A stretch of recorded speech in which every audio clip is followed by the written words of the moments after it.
Eggleston. I'm the Associate Director of the Law Library here at Western State.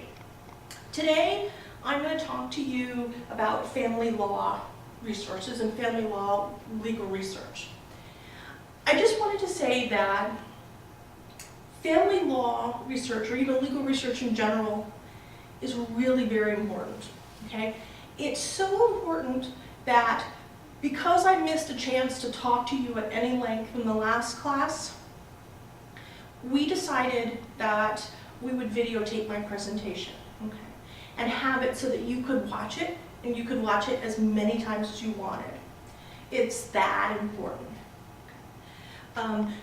So please excuse, this is kind of the first time that we've really done this, so please excuse any weirdness. I'm looking at you, but I'm actually picturing you all out there in the audience. So if you have any questions about this, or you couldn't hear me clearly, or you couldn't see something clearly, don't hesitate to come see me in the library, email me, anything. Reach out to me and say, hey, I didn't get that.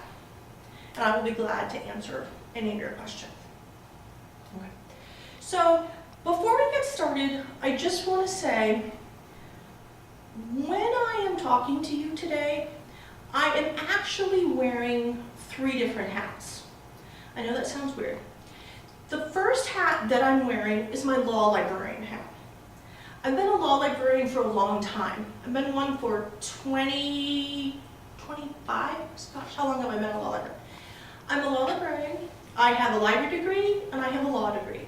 So I'm pretty familiar with everything in the law library. I've been doing this a long time, but I love it, okay? There's a reason I'm a law librarian. For me, legal research is a puzzle. And it actually has to do with these 2 types of things. What type of information do I need, and what information or what source will help me find that information effectively and efficiently. I love solving those problems. So I get excited about this. I love finding new sources. I love finding how the sources work together. So throughout my presentation, that's what I'm going to talk about with you. I know you know the basics. You've been through the legal writing program here at school. I know you know that. I'm just going to give you a general overview, touch on little nuances, and show you specifically family law oriented materials. But as the law librarian, I want you to know, if you have any questions, ask me, because I love this. No question is too mundane, no question is too complex.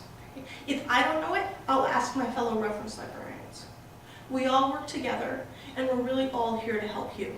So you can see, even after 20 years, I'm just like, woo, I love my job. I'm here all the time. So, you know, come ask me a question. My second hat that I'm wearing is as an SLP instructor. I teach a class called Solving Legal Problems, which helps students take the performance test portion of the bar exam. That test, or that class, is really important to me because as a law librarian, that test, or that portion of the bar exam, really tests your legal research and your legal analysis skills. What it does is it gives you a library and a file of facts, and you have to analyze and synthesize the 2 and create a document. Usually the document is something like an objective memorandum or a memorandum on points and authorities, something like that. But that's what law practice is. Okay? Law practice is doing legal research, picking out things from the library to create your own small workable library, putting it together with the facts or file of your case, and preparing a document. Either you're preparing that document for the client or you're preparing that document for the court. So the performance test speaks to me because it does exactly what the legal writing instructors or professors and I do on an everyday basis. It synthesizes those 2 tasks. In order for you to succeed at that test, legal research and legal writing need to be something you are comfortable with. So please pay attention to little things in here, because when you take SLP, the tasks will be much easier for you and you'll feel much more comfortable. So that's my second hat. My third hat is actually of a law firm librarian. I've worked in the trenches. I have seen new attorneys, mid-level attorneys, the senior partners, all come to my library and try to find things. Struggle, succeed, everything within my library. I've seen it, okay? I don't want you to struggle. I want you to feel comfortable being in that library, finding information, and getting what you need, okay? I used to work at a firm called Sidley Austin. It was a pretty good sized firm. We had, I don't know, maybe 1,800 attorneys. One of the senior partners used to come to me all the time and say, Sarah, we hire good attorneys, but Sidley is really about being a great attorney. You are a key factor in making our attorneys great attorneys. So it was my task to help them find the rules, find the analysis, find the things that sparked great ideas. Okay? That's what made them great attorneys. The fact that the senior partner came to me made me feel good because I knew that I was an integral part of that law firm. When you go out into the world and as a practitioner, legal research is one of those skills that is very highly rated. When employers look to attorneys or to hiring attorneys, they look for analysis, good thinking on your feet. They look for good legal writing, and they look for good legal research skills. Okay? I have seen legal writing and legal research skills determine whether somebody gets hired or not. I want you to get hired, and I want you to succeed to become a great attorney. So legal research is that important. So with all that said, let's begin. Okay. Again, family law research. What this is it's solving a problem. It's what information do I need, and where am I likely to find that information effectively. We are going to use a couple of different tools to solve that and find that answer. Okay. We're going to use electronic resources, and we're going to use book research. There is a struggle in today's legal research world about whether electronic is more efficient, book is more efficient, whatever. I am kind of a mixture. I use both, the print and the electronic. I will tell you when I use one over the other. I know a lot of you will, gravitate toward the electronic research, but I want you to learn to think about how to use that efficiently. So we'll talk about that, but we'll use electronics and books. We'll talk about some tips. We'll also go to free websites, which really are essential in family law work. And then I'm just going to really touch briefly on the research plan and notes. I think this is my performance test portion and my law firm librarian coming out when I talk about that. But when you become a practicing attorney, all of these things are going to factor into your legal research every single day. And they're going to be on your desktop, whether it's a hard desktop, an iPad desktop, or a computer desktop. Okay? So let's start. The first one we're going to go to is electronic sources.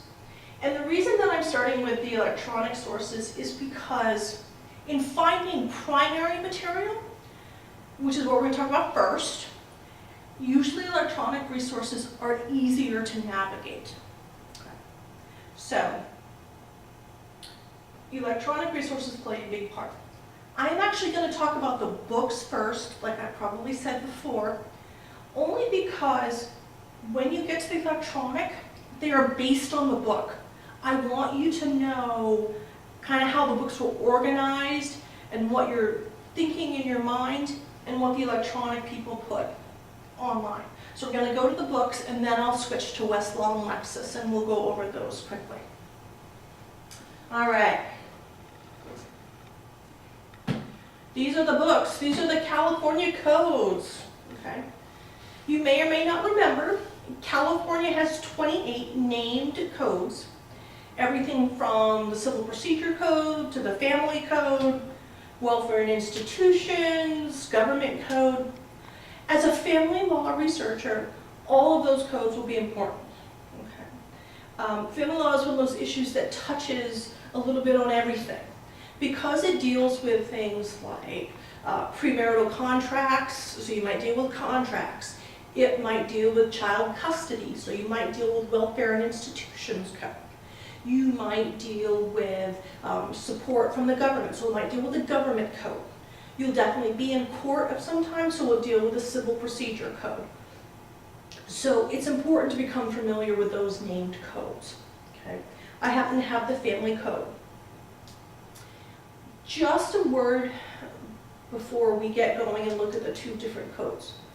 California officially has no printed code. The official code for the state of California is only found online, and it's found on the legislative information page.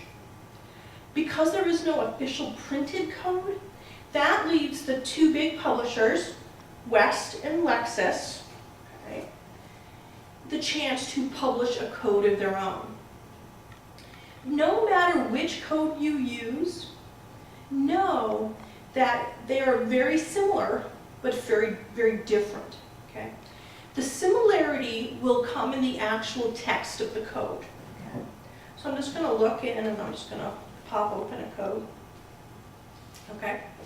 So I happen to open it up to Family Code section 4073, which is on West considerations of court in deciding whether or not to allow the hardship deduction.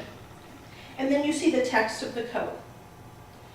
If you're in West or you're in Lexis, the text of the code and the code number will be exactly the same.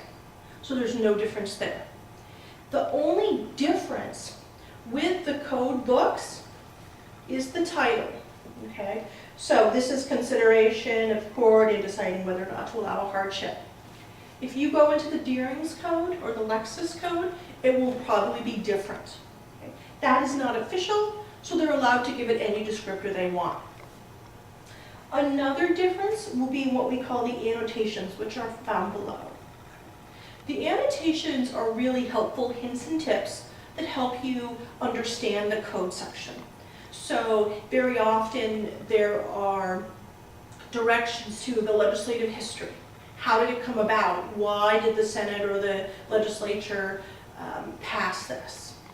It's listings of cases that help analyze it. It might be law reviews, things of that nature. Okay? So this is your West code. A word of warning, and I will say this many times. If you have a chance to look at both sets of codes, do so. Whether you look at them in print or online. That is really because West only cites to West materials. Even if there is a great Lexis source out there, they won't cite to it. Okay. Just a reality check, it's a $1 billion industry.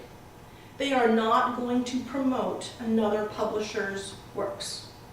I know that sounds weird, but it is true. Okay. It's a fact of life. So, if you have a chance to look at both, look at both. You as a researcher will develop a preference. And there are publishing biases or publishing methods in each of them. Get to know them both, decide which one works for you. But if you have a chance, look at them both. Okay? So, this is the book version.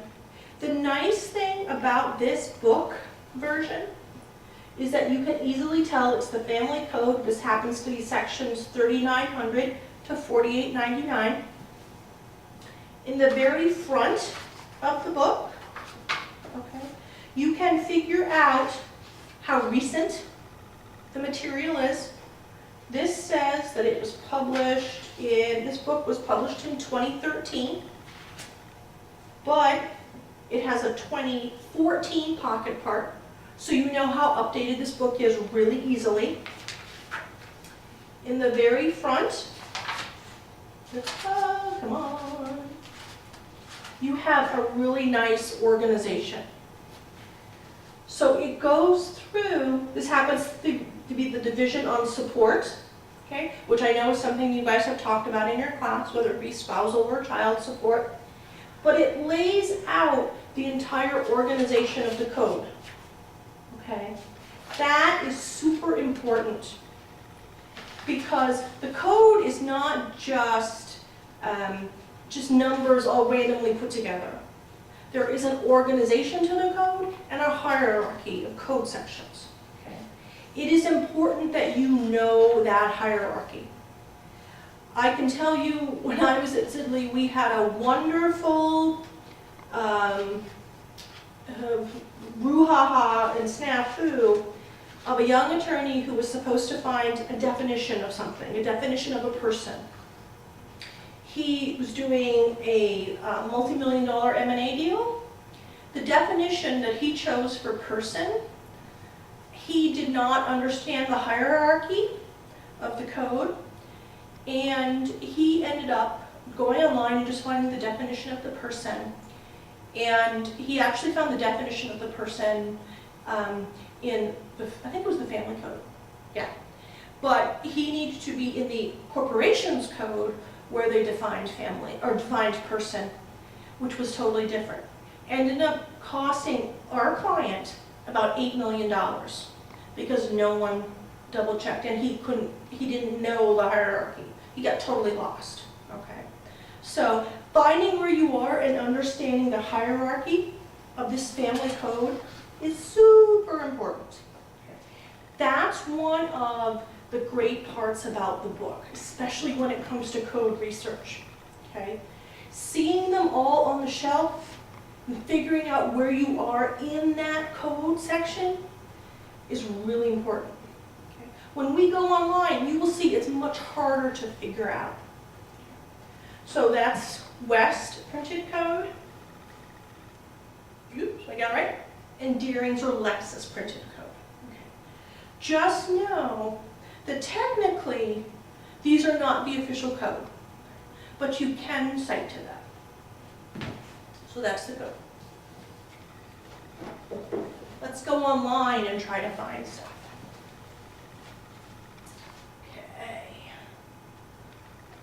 All right, I'm just going to log into Westlaw really quickly and get onto Westlaw next.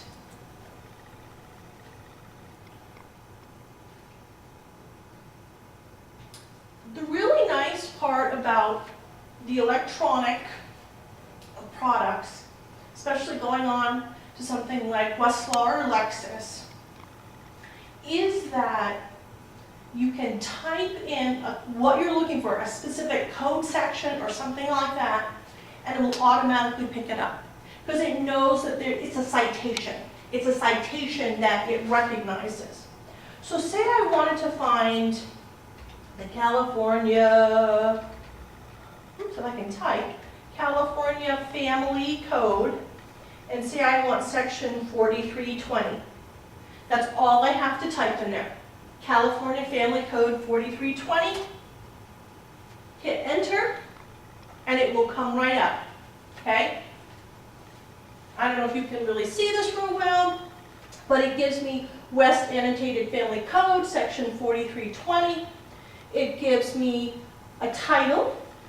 Again, if I were to go on Lexis, it would be a different title because the title is not official. But this is 4320, determination of amount due for support and considerations. Right at the top, it gives me an effective date, January 1st, 2014. Online, it's really nice because it says it right here. In the book, when I look for it, I have to usually go a couple of different places. If you have a question about effectiveness of a code section, that can sometimes get tricky. I would ask a librarian, or I would call the legislative analyst's office. Okay, so that's it. In print, we were looking, and I told you that there was a hierarchy, there was a, the chart, I can't find it quickly, but there was a chart kind of the organization of the code.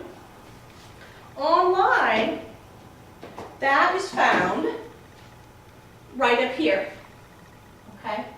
So you can see that this 4320 is part of Chapter 2, Factors to be Considered in Ordering Support.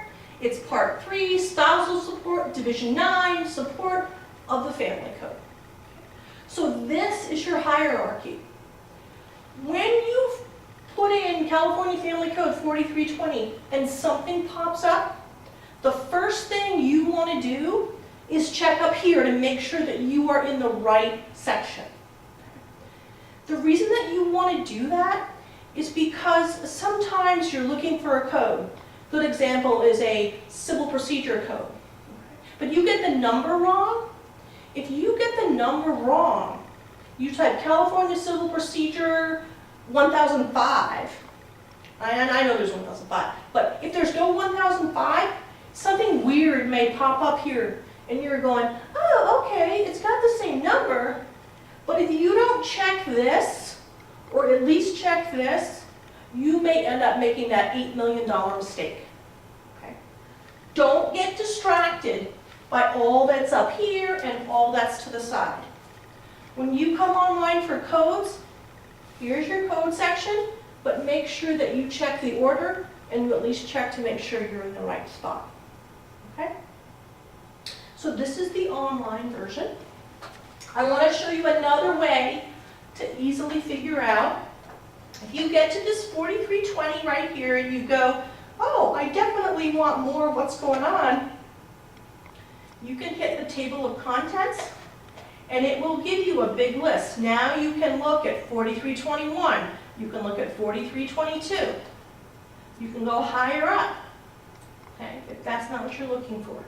This is one of the great advantages of the online. It's easy to move around. I'm going to close that. You can also do fun stuff like right here is a section symbol. What you can basically do is turn the page. It's really nice and easy. Okay? But no, the online is exactly like the print, okay, in terms of content. So when you get here, if you scroll down, you will see all these annotations. You'll see the history of how it came to be. You'll see legislative history. And then you'll see fun notes of decisions. Okay? So you've got the scroll down. But on Westlaw, you've also got these wonderful tabs, which help. All of these would be annotations. All right? If you have any questions on that, let me know. I think we can just kind of easily skip back. When we go over codes or cases, I'll go into Lexis as well.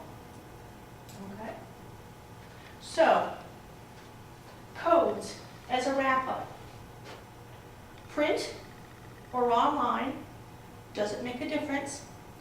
But if when you get online you get confused, go to the print. Okay. The one benefit that online does have is that it is usually updated sooner. And you know that most laws become updated or effective January 1st. This is kind of the go-to. Okay. So codes are the highest. I like to think of codes as providing the skeletal structure of your body. Okay. That's what they do. They provide the law and what you're looking at, the structure. Now, when I talk about the second primary source, cases. What cases do is they give your body, they're like muscles to the structure, right? They allow free movement, they allow it to move into society and all that kind of stuff. So your case law will interpret your code sections. All right? So let's quickly go over this. All right, case law, got all my books right here. Okay. Unlike codes, California does produce official case reporters. Okay. Now, just a quick backtrack. Codes, because they are this kind of skeletal structure, they're very organized and they're very hierarchical. I think a librarian must have had a hand in organizing the codes because we're really organized people. We just like that. I don't know, but we're just like that. Okay, so that's codes, right? Codes have a structure, they have a definite language that's very consistent, that type of thing. Cases, on the other hand, are not as much so. I don't know how to say that any other way. But what cases do in the courts is they interpret code sections. And you get interpretations all the way down from the San Diego courts to the San Francisco courts to the Sacramento courts. Okay? Every judge will have an opinion. Some of them will match, some of them won't. Okay? But when you get cases, really you're just pulling together a compilation of cases. Okay? Because cases stand alone more, the way they are organized and published is simply chronological. Okay. The first case that comes into the official publisher is case number 1. Then the second case that comes in is case number 2, and 3, and 4, and so on. Okay. That's their organization. And they are put into what we call reporters. That's how the citation, you know, when you have a case reporter, it's 24 Cal 4th 1. Right? It's volume 24. The Cal 4th is the reporter. It's the California Reports 4th series. And the 1 is the page number that the case will start on. This is the Cal Reports. This happens to be 24 Cal 4th 1. And some of you remember what case 24 Cal 4th 1 is? I don't know, but it may sound familiar. Okay? But this is how it started. This is how it started in 1850 when cases started to be published. Okay. This is a compilation of all the cases from the California Supreme Court. That's why it's just called the California Reports. Here's case number 1. This happens to be from 2000. Okay, August 21st, 2000. If you go to the end of the case, let's see if I can find the beginning of the next one. This is the second case. It's from August 2000. But you can see they're just put right in here in chronological order. This first case is about the marriage of bonds, and it's obviously about prenuptial agreements. This second case, it also happens to be a dissolution of marriage. Okay, well this is Pendleton. Let's see, what's the next one? Oh, that's Armendariz versus Foundation Health Services. This is like a med-mal case. So you can see all different kinds of subjects, just chronological one after the other. Okay. So this is the California Reports. It's an official California reporter. This is the California Appellate Reports. These are the reports from the California Courts of Appeal. Okay. Just a reminder, when you get to the Supreme Court, every case gets published. When you get to the Court of Appeal, only about maybe 20–25% of the cases get published. Okay?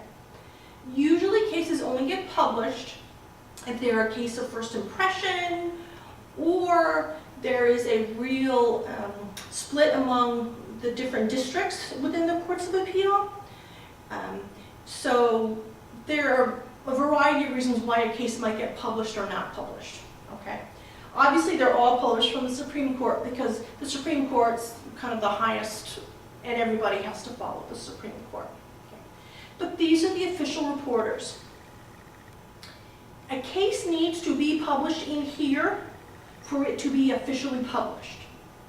Just because it appears online or it appears in a website or something like that does not mean that it's officially published. Okay? California has a pretty strict rule about that, so that's an important notation to make. Okay? So, CALs, CALAPS. Reminder, Cases from the trial courts don't get published. That's because they really hold no precedential value. They're really important only to the parties involved. Once it goes up to the Court of Appeal, then the larger legal issues can be determined to see whether they were applied correctly to the facts of the case.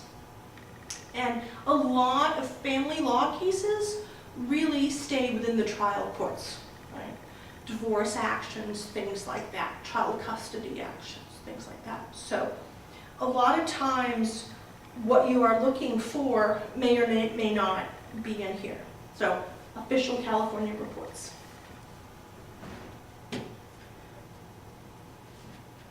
This is the California Reporter.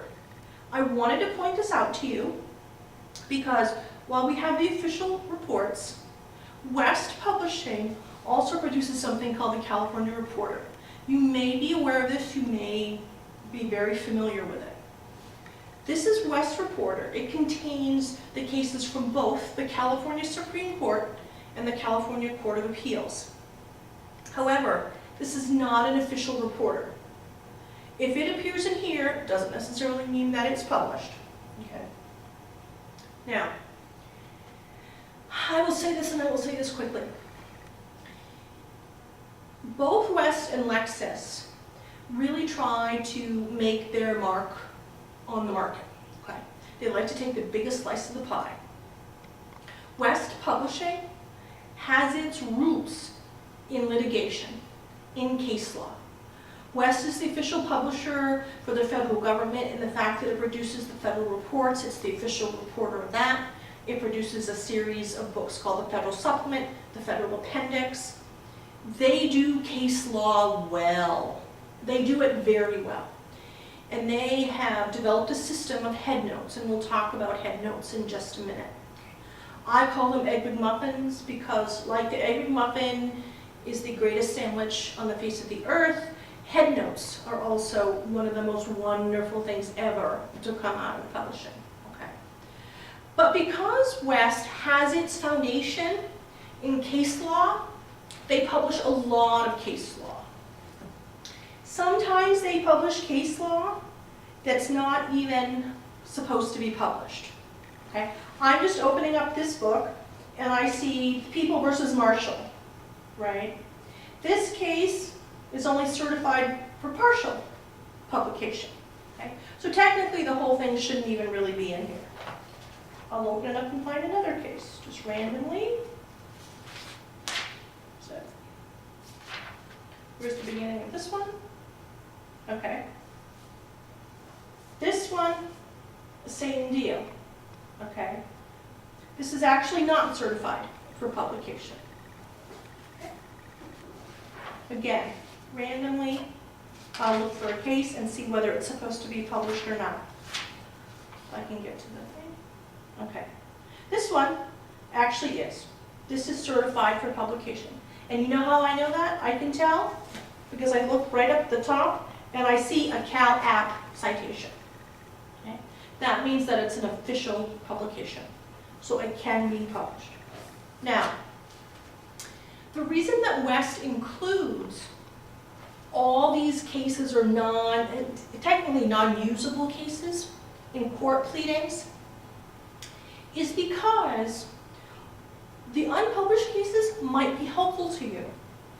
They really might be helpful to you in the sense that you can see legal reasoning, you can see legal arguments, you can see which ones worked, which ones didn't. Okay? If there are no cases on your topic, you can possibly use these cases to help you. All right? So they do have their value, but I want you to watch out for that. West really has taken over the litigation market, and they are very good at it. But they really try to sneak in certain things. I want you to be aware of those. Okay? So, let me move on. I just want to explain just a little bit of it. I'm going to show it to you in the book, and then we'll go online. But all cases printed are exactly the same in the sense that they've got the title information, and they have a little summary, and then they have what are called head notes. Okay? After the head notes, which are not official, you start with the opinion of the court. Okay. This is the official portion. But in helping you to analyze the case, West editors, and as the reporter editors, they can do this. They have read the case and they have pulled out all the legal issues within the case. For each legal issue, they have created a headnote. Okay. So this one happens to be municipal corporations. They give you a little bit of language from the case and then give it the issue a summary. Every case has at least one headnote and can have as many as I've seen 40 or 45 headnotes. Okay. But these headnotes are really nice because what they do is they help you understand the case, they help you quickly look at the case and determine its value, and they bring you to kind of a higher level of understanding.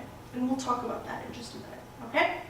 So you have the West California Reporter as the unofficial, but a good single volume togetherness of the Courts of Appeal and the Supreme Court. And then you've got these official ones. Okay? If you were to look at a case in the official and the unofficial, much like the codes, what will be the same is the caption and the actual text of the opinion. Those headnotes will be different in each one, and they're different because they're not official. Okay? All right, let's go online. This time, I'm going to go into, where is it? It popped up here. I'll go in here. Now, you know with the online, if I click on Westlaw next or the title, it'll come right back. I'm going to type 24 Cal 4th 1 and pull up the case. Okay, so here's our case. In remarriage of bonds, the famous Berry bonds with the premarital agreement. Okay. When you look at this, you will see that it's very much like the reporter. Okay? And this is the official reports. Because they're an official, they're going to show the official reports. West is not the official publisher. Lexis is at this point. But West was the official publisher for a long time. I'm sure they'll come around again. So you've got the official, and it looks very much like the book in the sense that here's the caption, here's a summary, and then I'm sure the headnotes go down. Up here, which is really nice too, you can see all the parallel citations. Okay? I'm sure you remember that from legal writing. The official citation always comes first, and then unofficial ones. This happens to have a Pacific Reporter citation as well as a Cal Reporter citation. So official publisher, so official parallel citations, right? If I wanted to view the National Reporter System, which is what this California Reporter is, okay? This is part of West's National Reporter System. I'll click right on there. I'm actually going to click right in there because I want to talk about headnotes real quick.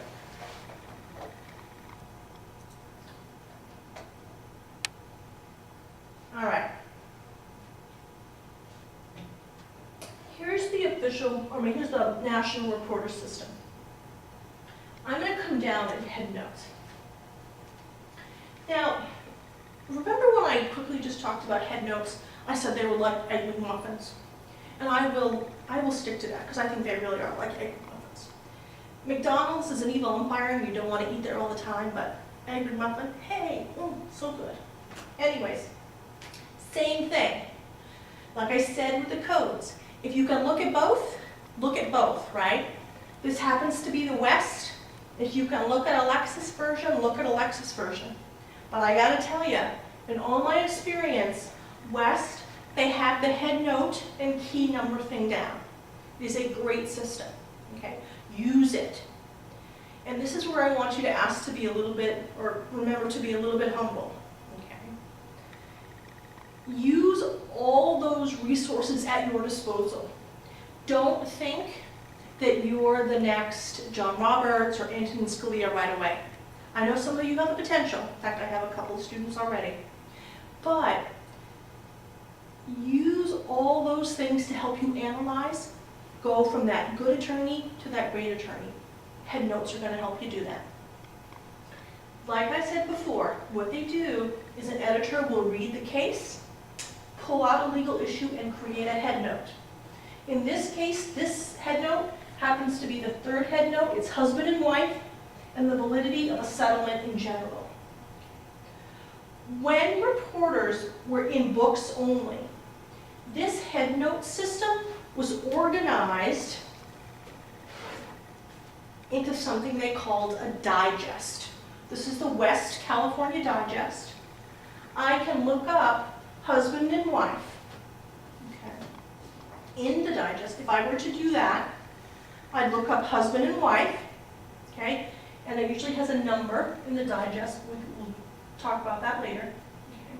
But what I can do is I'll look up husband and wife, and I find cases that are in the same issue area.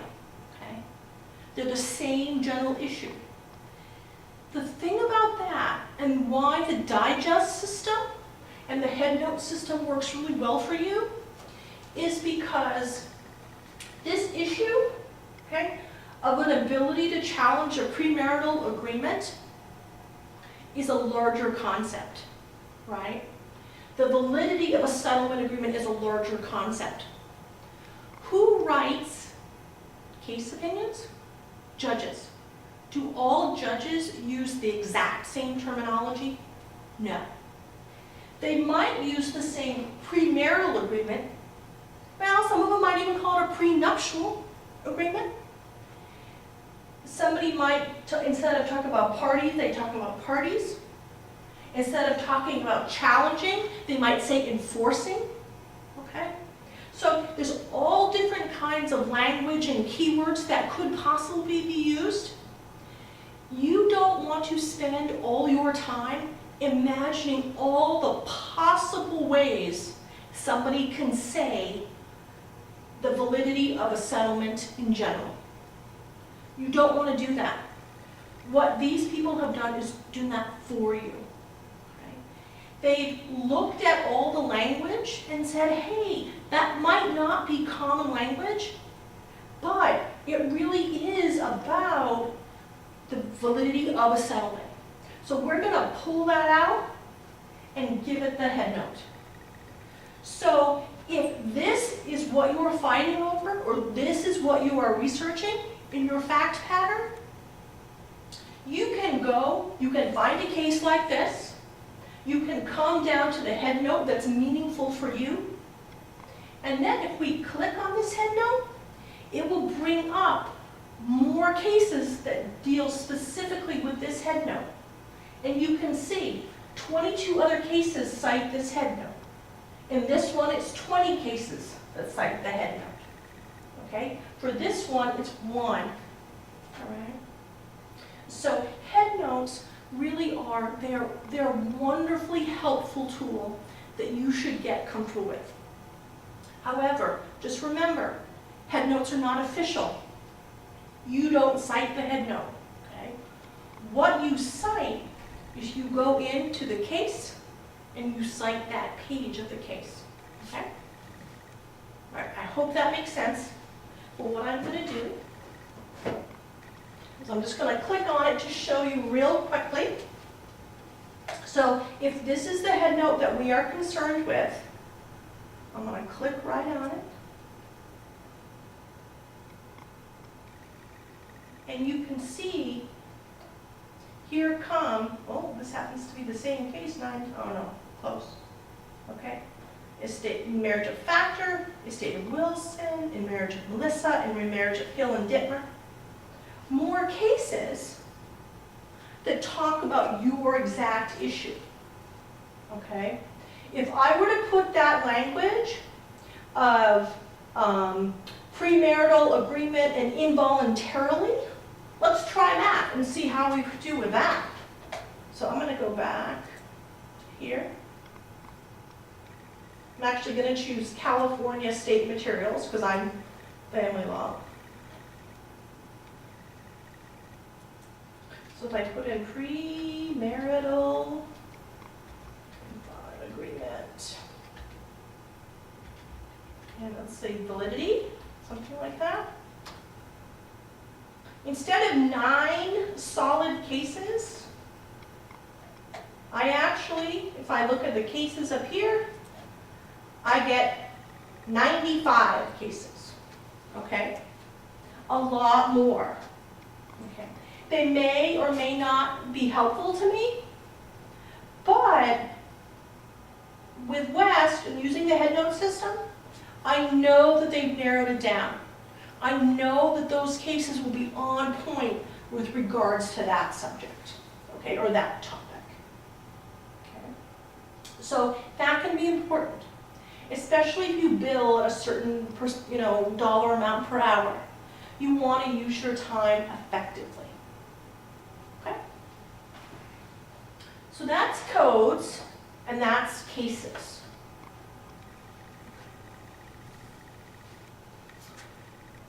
Now, let's move on to secondary sources really quickly. Just want to talk about them. All right. When we go to secondary sources, thankfully we are in California. If we were in my home state of Maine, we'd have a much harder time. I think in Maine there's maybe 2 books on family law research. But luckily we're in California. And we have a lot of books, which makes it really, really nice. Okay? So you have books published by West Publishing and Lexis Publishing. I don't happen to have the West Publishing book. Oh, I do. I have one. Okay. This happens to be a book called West California Code Forms. I love this book because I chose the family code. Say you had family code, 4320, right? Okay. And you wanted to know if there was a form that went with it. I can look at this book, look under 4320, and see if I find a form. Well, guess what? I don't, but I find a great form for Family Code 4303, which is enforcement of spousal support. Okay. This is nice because it gives me forms based specifically on code sections. A lot of times that's all you have, all right? So West California Code. This is also online, and we'll go over it and we'll find it in just a minute. There is another West title, which I don't have here, but it's called a Rudder Guide, okay? And Rudder produces titles on just about everything, from probate to family law to civil procedure, okay? Rudder guides are used all over, and they're wonderful because they help you with analysis, they help you with civil procedure, they give you sample forms, all of that. So that's really great. Another publisher is Lexis. They also produce books. This happens to be a Matthew Bender book. This is actually California Community Property with Tax Analysis. It's a wonderful book. I don't know how many of you are married. I am married. I've been married for over 30 years. And community property is a big deal. Okay? Taxes are a big deal. My husband and I both have community property and separate property. Okay? If we were to ever get a divorce, it would be a nightmare. Of course, I love my husband, so we never get a divorce. I get the kids, but that's me. But in community property, tax analysis is huge. Okay? I'm sure you all took community property. If you haven't, you should, because it's a bar-tested course. And you all will be married at some point, I hope. So, California Community Property, right? The nice thing about these books, much like West, is that when you go and look at the sections in the analysis, you always see citations to other books that publisher produces. Much like in the code sections, within the annotations, these books have the same exact thing. Okay? The nice part about these books as well is that when they say things like marital settlement agreements will be accepted by the court if they are reasonable, the book won't just leave it at that. They won't just say it's reasonable. What they'll do is they'll give you maybe the case that decided it, or they'll give you the code section that set the tone, or they will say the districts are divided. Okay, they actually give an authority for what they're saying. That's the key. Okay, you are then going to go to that authority and see if it fits what you need. Okay, so very nice. This happens to be a Machiavelli type. When it comes to family law, however, there is a third publisher that gets in the mix, and they are very heavily in the mix. They are the continuing education of the bar. The continuing education of the bar is the publishing arm of the State Bar of California. They are teeny weeny small publisher as compared to Western Lexis. But the really nice thing about the bar published books is that they're very specific to California, and two, they are written by California attorneys. They're written by people who practice every day in this area and know the law inside and out. Okay.